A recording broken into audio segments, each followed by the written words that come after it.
Alors dans cette vidéo, je vais comparer le temps qu'on va mettre pour générer une liste aléatoire de nombres entiers. Je vais le faire avec NumPy, donc ça sera un array, mais on peut considérer ça comme une liste. Et je vais aussi le faire avec quelque chose de natif sous Python. Je vais créer une liste native sous Python en utilisant Random, qui est une bibliothèque native sous Python. Donc pour faire ça, j'ai besoin d'importer les deux, NumPy et Random. Donc je vais commencer par NumPy. Donc je vais appeler NumPy. Je vais lui dire que je veux la méthode random. Je vais lui dire que je veux randint. Donc ça, c'est pour lui spécifier que ça sera avec des nombres entiers.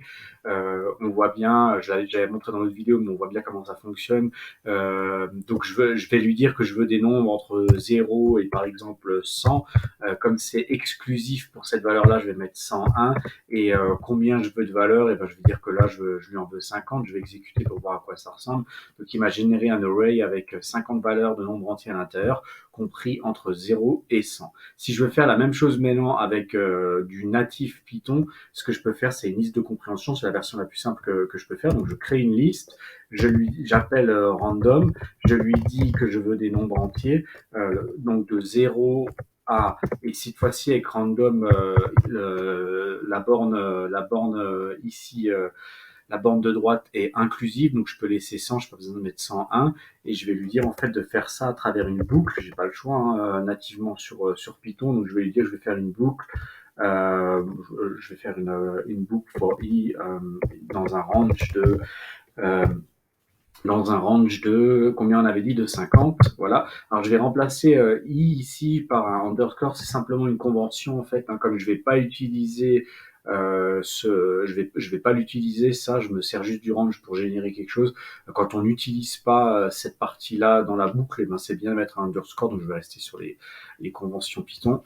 Donc là maintenant je vais exécuter, et on voit bien qu'on a une liste avec 50 valeurs à l'intérieur qui vont de 0 à 100. Et donc maintenant, l'idée, c'est de comparer le temps qu'elles ont mis pour être générées. Donc je vais utiliser ça. Bon, je peux rester, comme je suis sur une ligne de code, je peux rester sur celui-ci. Je vais le faire avec celle-là. Et je vais le faire avec celle-là. Donc avec NumPy, ça a mis à peu près 5 microsecondes, et avec du Python natif, ça a mis 25 microsecondes, donc ça a mis 5 fois plus de temps.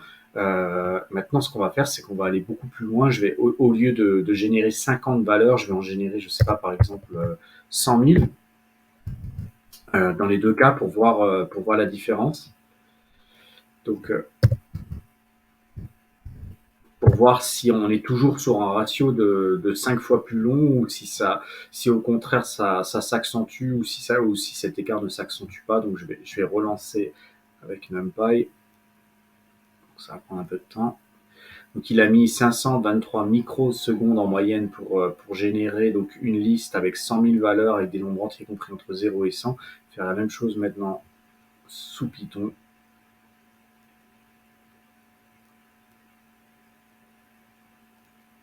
Vous voyez le delta qui commence à se créer. Il a mis beaucoup plus de temps.